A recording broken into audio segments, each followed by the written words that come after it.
Graça e a paz, aqui é o pastor Valdir, que Deus te abençoe nesta manhã.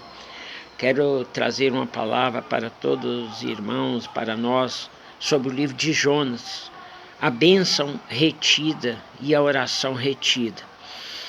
Entendendo o pecado.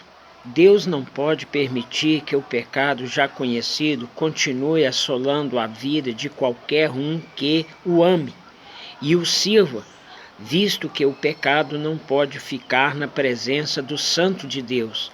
A oração se torna vã, inútil, até que confessamos os nossos pecados, para que então aquela barreira que construímos entre nós e Deus seja removida.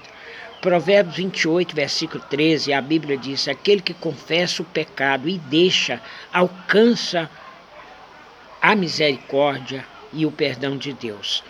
Nós vimos aqui que Deus mostrou o inferno para Jonas, lá no capítulo 2, no versículo 2 do livro de Jonas. Ele chegou até os ferrolhos no coração do mar, no profundo da terra, na terra dos mortos, porque Jonas é teimoso.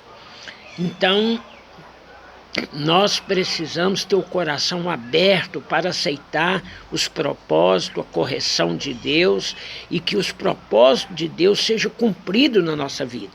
Senão a bênção que Deus tem para nós fica retida por causa da nossa desobediência e por causa da nossa teimosia, que foi o caso de Jonatas, que a palavra veio a ele e Deus não abre mão, porque a palavra dele não pode voltar vazia.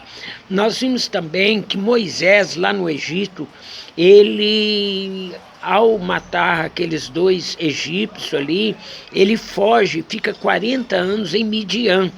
Aqueles 40 anos ele poderia estar ali no Egito fazendo a obra de Deus, mas ali foi então atrasada aquela obra devido àquele ímpeto de Moisés.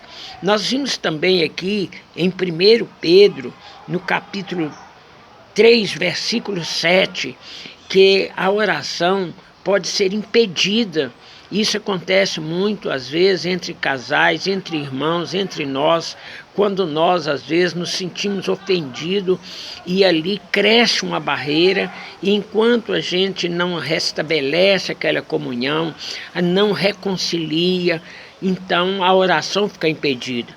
Em Mateus capítulo 5, versículo 23, a Bíblia diz que até a oferta ela não é aceita por Deus. Você tem que deixar a oferta ao altar, voltar e reconciliar com seu irmão, ou então com aquela pessoa, e voltar e apresentar a oferta ao Senhor.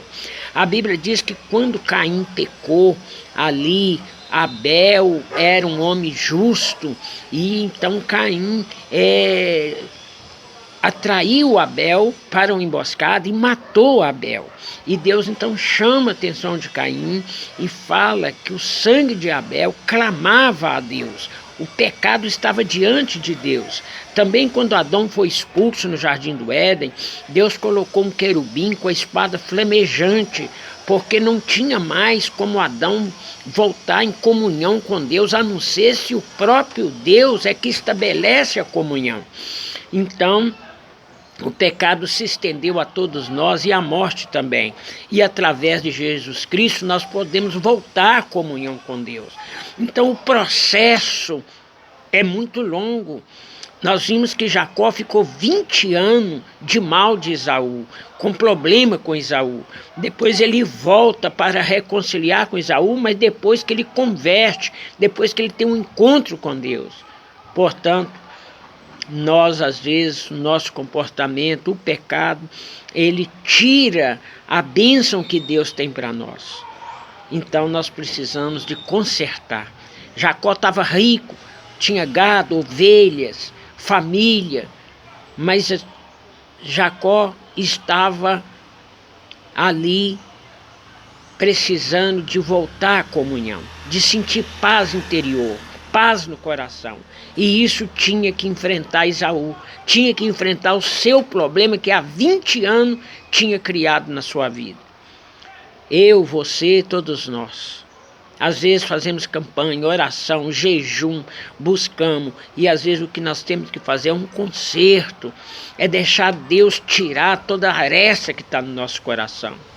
Que essa palavra nesta manhã podemos abrigar no nosso coração, em nome de Jesus. Que Deus abençoe você.